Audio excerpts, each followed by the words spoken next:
ज्यावेळेस चौकशीला प्रारंभ झाला त्याच्यात 2 ऑफिसरनी त्याच्यामध्ये दिरंगाई दाखवलेली होती, त्यांच्यावर ताबडतोब ॲक्शन घेण्यात आली।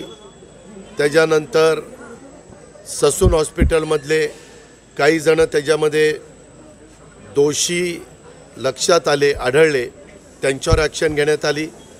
त्याच्यानंतर हसन मुश्रीफ तर त्यावेळेस परदेशामध्ये होते, परदेशातनं आल्यानंतर त्यांनी पण वैद्यकीय शिक्षण खात्याच्या अंडर हे ससून हॉस्पिटल येतं, त्यांनी पण त्याबद्दलची चौकशी केली।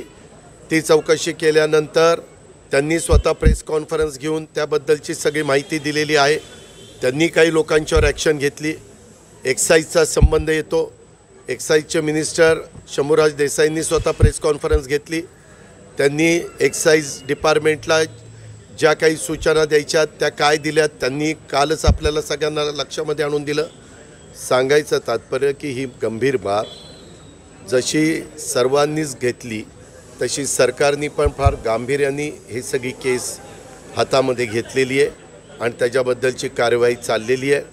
रोज ह्याच्यामध्ये जसा जसा तपास पुढे जातो आणि जे कोणी दोषी असतील, जे कोणी त्याच्यामध्ये गिल्टी असतील त्यांच्यावर ॲक्शन घेतली जाते।